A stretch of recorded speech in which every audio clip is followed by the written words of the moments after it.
ప్రార్థనా జీవితం. పాల్ యంగిచ్ గారు ఒక సందర్భంలో చెప్తూ,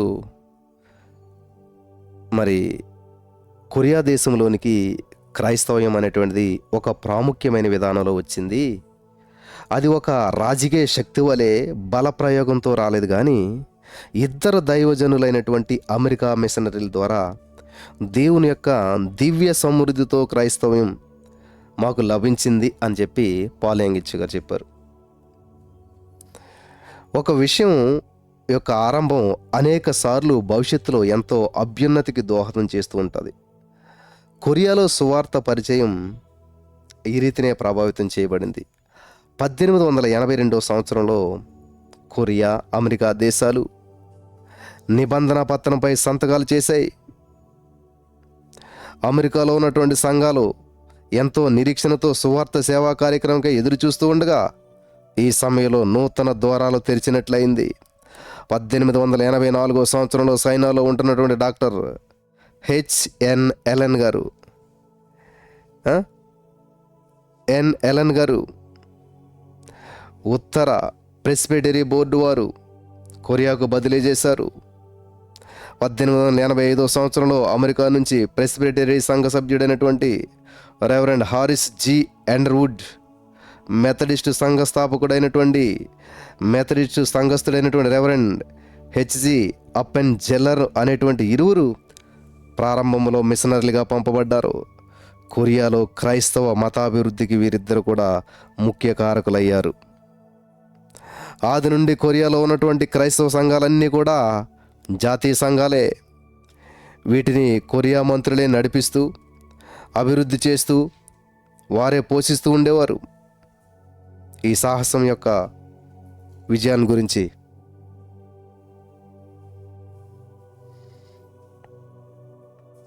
డాక్టర్ అండర్వుడ్ ఈ విధంగా వ్రాసారు. ఏమన్నారంటే, ప్రపంచంలో సేవా చరిత్రలో అనేక మంది మిషనరీలు అసాధ్యంగా ఎంచుకునేటువంటి కొన్ని పద్ధతులు దేవుడు తన కృపా సమృద్ధి చేత తేలిగ్గా అవలంబించడానికి సాయం చేశారు. ఈ దేశంలో ఉన్నటువంటి సువార్త పరిచారకులంతా కూడా సంపూర్ణ ఐక్యతతో ఈ విధానాన్ని పాటించడమే అసమానమైన ప్రక్రియ.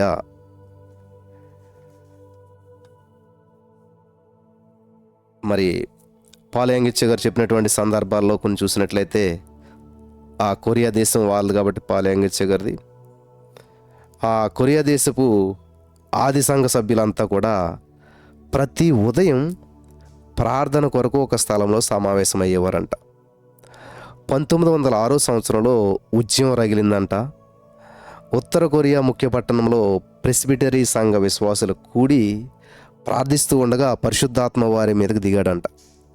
అప్పుడు ఏమైందంటే, ఈ కొరియా దేశం అంతట్లో కూడా ఉన్నటువంటి విశ్వాసులు తమ స్వస్థలాలలో ప్రార్థనా శక్తిగా సమాజంగా కూడి ప్రార్థించారు.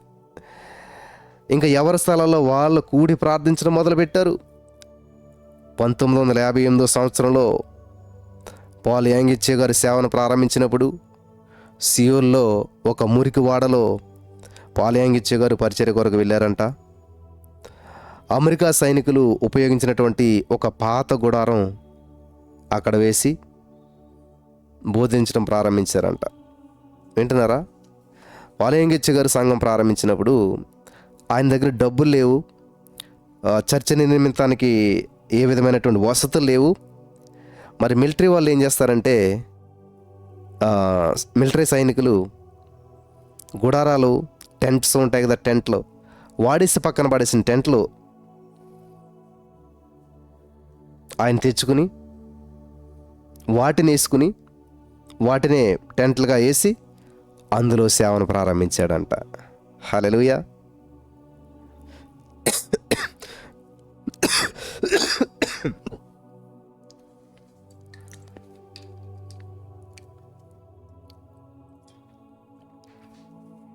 అలాగే మిలిటరీ సైన్యం వాళ్ళు ఆ యొక్క టెంట్లు వేసుకుని ఇంకా వాళ్ళకి పనిచేయమని పడేసినప్పుడు అవే టెంట్లు తెచ్చుకొని పాల్ యంగిచ్ గారు వేసుకుని అటువంటి టెంట్లలోనే ఉండి మరి ఎంతో సమయం ఆ గుడారాల్లోనే నివసిస్తూ ఆ యొక్క ప్రార్థనలో గడిపినటువంటి రాత్రులు నేనన్నటికీ మర్చిపోవాలని చెప్పేసి పాల్ యంగిచ్ గారు చెప్పారు.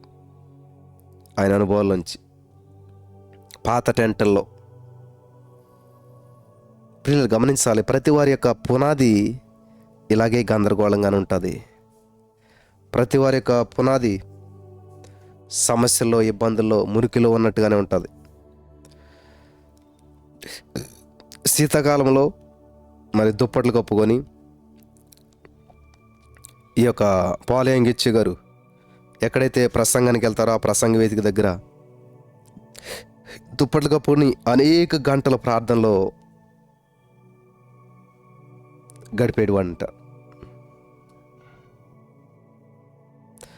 అలాగే కొంతకాలానికి ఏమైందంటే చిన్న సంఘం పాలయంగిచ్చి గారు అప్పట్లో 1958లో ఇలాగా పాలయంగిచ్చి గారు ఒక్కరే ప్రార్థన చేస్తున్నారని తెలుసుకుని ఆ చిన్న సంఘంలో ఉన్నటువంటి కొంతమంది పాలయంగిచ్చి గారితో కలిసి ప్రార్థించడానికి వచ్చేవారంట. హల్లెలూయా. ప్రియులరా, ఏ గొప్ప పనైనా ఒక్కరితోటే ప్రారంభించబడుతుంది. ఎంత గొప్ప ప్రార్థనాశక్తి అయినా ఒక్కరితోటే ప్రారంభించబడుతుంది. కాబట్టి నీ కుటుంబంలో ఎవరూ రక్షించబడలేదు, నీ ఇంట్లో ఎవరో ప్రార్థించేవారు లేరు, నీరుగు పొరుగు వారు ఎవరో కూడా నీతో కలిసేవారు లేరు, నీకు ఎవరో సహకరించట్లేదు అని నువ్వు డిసప్పాయింట్ అవ్వద్దు, నిరుత్సాహపడొద్దు. ఖచ్చితంగా నువ్వు కొనసాగించు, ప్రార్థిస్తూ ఉండు, ప్రయాణం కొనసాగిస్తూ ఉండు. నెమ్మదిగా యాడ్ అవుతారు, కలుస్తారు. ఆమేన్. నా జీవితంలో కూడా ఈ యొక్క పరిచర్య ప్రారంభించినప్పుడు ఆన్లైన్ పరిచర్య ప్రారంభించాం, యూట్యూబ్ ద్వారా ప్రారంభించాం. ఎవ్వరూ వచ్చేవారు కాదు. అలాగే ఓపికతో అలా చేస్తూ చేస్తూ చేస్తూ ఉండగా నెమ్మదిగా ఒకరు, ఇద్దరు, ముగ్గురు, ఐదుగురు, 10 మంది జాయిన్ అవుతూ వచ్చేవారు. దేవుని మహాకృపను బట్టి సంవత్సరాలు గతిస్తూ ఉండగా దేవుడు ఎంత ఆశ్చర్యకరుడండి, దేవుడు ఎంత అద్భుతాలు చేసేవాడండి.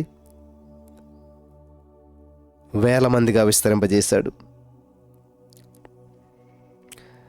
మరి అలా ప్రార్థిస్తూ ఉన్నటువంటి పాలయంగిచ్చి గారికి అనంత కాలంలోనే రాత్రంతా ప్రార్థనలో గడపడానికి 50 మంది కంటే ఎక్కువే సమావేశం అవడం జరిగిందంట. హల్లెలూయా. ఇది పాలయంగిచ్చి గారి సేవలో తొలి దశ. Amen. In the name of Jesus. ప్రియులు గమనిస్తున్నారా? హైదరాబాద్లో మేము మొట్టమొదటి మీటింగ్ పెట్టినప్పుడు డే టైం మీటింగ్ దగ్గర 500 మంది వరకు వచ్చారు. కానీ night time meeting, all night prayer అంటే ఎవరైనా వస్తారా రారా అని అనుకుంటే దగ్గరగా 300 మంది వరకు ఆల్ నైట్ ప్రేయర్లో పాలు పంచుకున్నారు. హల్లెలూయా.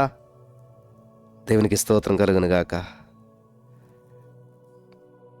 మా సేవా పరిచర్యలు కూడా తొలి దశల్లో అట్లాంటి అనుభవాలు కూడా మేము వెళ్ళాం. 2, 3, 5, 10 మంది ఉండేటువంటి వారు ఈ రోజున ప్రతి లైవ్లో కొన్ని వందల మందిగా, వేల మందిగా విస్తరిస్తూ ఉన్నారు. పాలయంగిచ్చి గారి పరిచర్య ప్రారంభంలో విజ్ఞాపన పరిచర్య ప్రాముఖ్యత నేర్చుకున్నాడంట ఆయన. ఈ ప్రత్యేకమైనటువంటి ప్రార్థనా పరిచర్య గురించి తర్వాత మనం వివరించుకుంటూ ముందుకెళ్ళొచ్చు. అయితే గ్రహించవలసిన కొన్ని ముఖ్య అంశాలు ఇక్కడ ఉన్నాయి. మన ప్రజల కొరకు, మన దేశం కొరకు, చివరిగా మన కొరకు విన్నపం చేస్తూ ఉండాలి. ఇది చాలా ప్రాముఖ్యమై ప్రార్థించడం నేర్చుకోవడం మాత్రమే కాదు, కానీ ప్రార్థనలో మన జీవితాలు ఎలా జీవించాలో కూడా నేర్చుకోవాలి. విసుగక నిత్యము ప్రార్థించమని యేసుప్రభువు ఆజ్ఞాపించారు. ఉద్యోగం పట్ల ఆసక్తి లేనటువంటి వారికి ఇది అసాధ్యమే. అయితే నీ హృదయంలో ఆత్మలో రక్షించబడాలన్నటువంటి దాహం ఉంటే, నీ దేశం దేవుని వైపు తిరగాలన్నటువంటి తపన నీలో ఉంటే ప్రార్థనా జీవితం నీకు అత్యవసరం. మా సంఘంలో మాత్రమే కాకుండా దేశంలో ఉన్న ఆలయాలన్నిటిలో కూడా మా ప్రార్థనా సమయం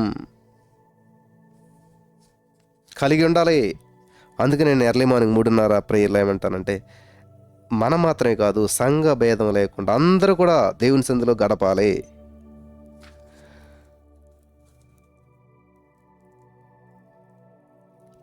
పాలయంగిచ్చి గారు చెప్తారు, వాళ్ళ సంఘస్థులందరూ ప్రార్థనలు 5 గంటలకే ప్రారంభమైపోయేదంట. ఓ గంట సేపు 6 గంటల లోపలనే ప్రార్థన అయిపోయాక అప్పుడు దినచర్యలు ఆరంభించేవారంట అన్ని లక్షల మంది.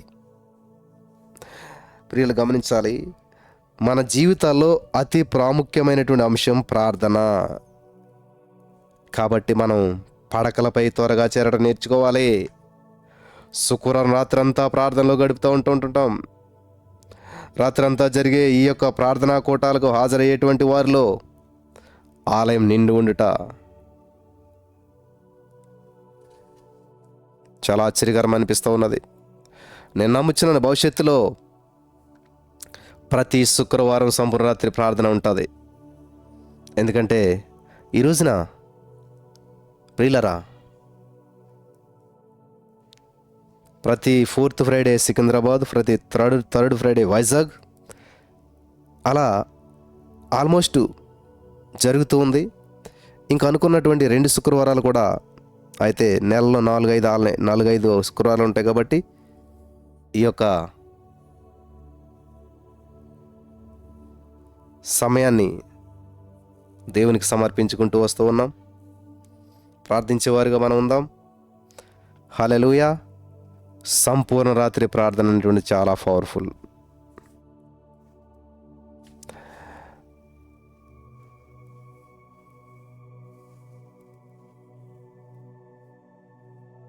హల్లెలూయా.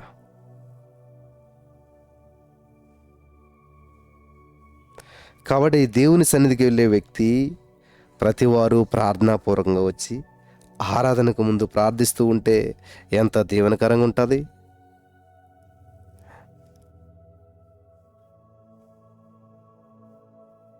హల్లెలూయా. దేవుని వాక్యం బోధించకముందే పరిశుద్ధాత్మ దేవుడు పాపాలను ఒప్పింపజేస్తూ ఉంటాడు. నిజంగా నువ్వు ప్రార్థన మరి ఆలయం కంటే ముందే వచ్చి ప్రార్థించినట్లయితే ప్రార్థనాత్మ మన మధ్య సంచరించడానికి అవకాశం ఇస్తే అలా సంచరించడం వలన క్రైస్తవ హృదయాలు దేవుని యొక్క వాక్యపు సత్యాన్ని అంగీకరించడానికి తెరవబడుతూ ఉంటాయి.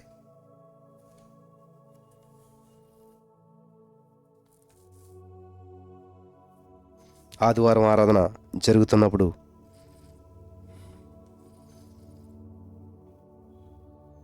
మరి మనం ఏం చేస్తూ ఉన్నాం?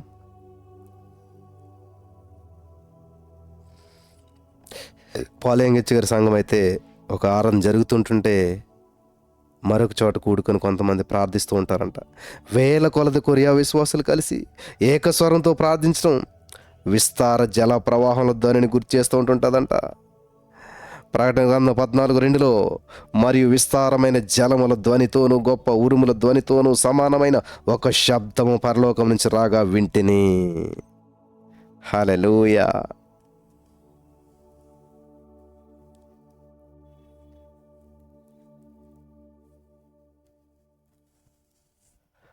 ఒకసారి పాలయంగిచ్చి గారి సంఘంలో ప్రసంగించడానికి అమెరికా నుంచి ఒక పాస్టర్ గారిని పిలిచారంట. అయితే అమెరికా నుంచి వచ్చినటువంటి ఆ దైవజనుడు పాలయంగిచ్చి గారితో, పాలయంగిచ్చి గారు, దేవుడు ఈ స్థలంలో ఉన్నాడు, నేను ఆయన సన్నిధి అనుభవించగలుగుతున్నాను, ఆయన పరిశుద్ధాత్మని ఇంత అధికంగా నేను ఎక్కడా అనుభవించలేదు అని చెప్తూ ఉన్నాడంట. అలా చెప్తూ ఉండగానే ఆయన కన్నీరు ధారగా ప్రవహించిందంట. ఆదిలో ప్రార్థనా శిఖరం సంఘ సమాధులకై కొన్నారంట పాలయంగిచ్చి గారు. సంఘస్థుల యొక్క సమాధుల కోసం అని చెప్పి ఒక ప్లేస్ కొంటే దాన్ని ప్రార్థన ప్రే టవర్గా మార్చేశారంట. 7వ ద్వీపంలో మరి నేడు పాలయంగిచ్చి గారు కలిగినటువంటి ఈ యొక్క ఆలయం నిర్మించబడుతూ ఉండగా చాలా శ్రమలు అనిపించారంట. అప్పుడు ప్రజలు ఉపవాసంతో ప్రార్థన కొరకు అచ్చటికి వెలిచాగారంట. నేడు ఆ స్థలం ప్రార్థన నగరంగా కీర్తించబడుతూ ఉంది. 10,000కు పైగా కూర్చోగలిగినటువంటి విశాల మందిరం కట్టబడింది. అక్కడ అనేకమైనటువంటి ఇతర ప్రార్థనా మందిరాలు ఉన్నాయి. ప్రార్థనా శిఖరానికి పక్కనే ప్రార్థనా గుహలు ఉన్నాయి. ఈ గుహలు కొండలో తొలవబడి ఏకాంత ప్రార్థనకు అనువుగా ఉంటాయి. అలాగే పాలయంగిచ్చి కూడా ఒక సొంత ప్రార్థనా గుహ ఉన్నదంట. మరి దానిని ఆయన తరచుగా వాడుతుంటాడంట. పాలయంగిచ్చి గారి సంఘంలో చెలరేగేటువంటి అనేక సమస్యలకు పరిష్కారం ఆ ప్రార్థనా కొండ గుహలోనే పొందుతూ ఉంటుంటారంట. హల్లెలూయా. ప్రార్థనా శిఖరం వద్ద 20,000కు పైగా ప్రార్థన ఉపవాసంతో ఉంటారంట. మామూలు రోజుల్లో 3,000 మంది వరకు, శని ఆదివారాల్లో 10,000 మంది వరకు ఉంటుంటారంట. ఇంతమంది ప్రజలు ఉపవాస ప్రార్థనలతో ఎందుకు ప్రార్థనా శిఖరానికి వస్తూ ఉంటారంటే, క్రైస్తవులకు చేయవలసిన పనులు వేరేమీ లేక? ఇటువంటి అనేక ప్రశ్నలు, జవాబులు సూటిగా సామాన్యంగా ఉంటుంటాయి.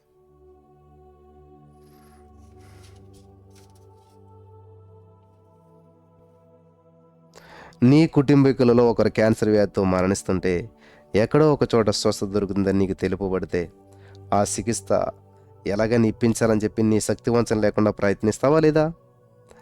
అనేకులు శారీరక ఆత్మీయ క్యాన్సర్తో బాధపడుతున్నప్పుడు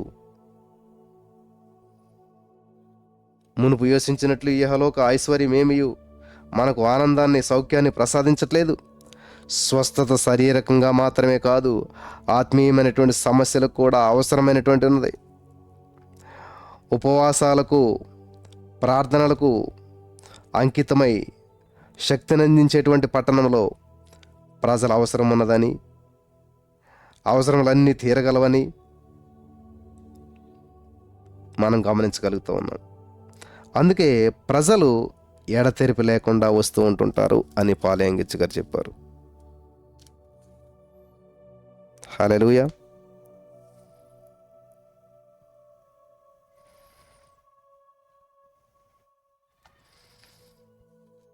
దేవునికి స్తోత్రం కలుగును గాక. ఇలాగా చాలా అనుభవంతో కూడిన అనేకమైన విషయాలు మీ మధ్యకి తీసుకురావాలని చెప్పి నేను ఆశపడుతున్నాను. మరి చాలా శ్రద్ధగా ఉండండి. ఈ మాటల ద్వారా దేవుడు మనం బలపరచును గాక. ఆమెన్.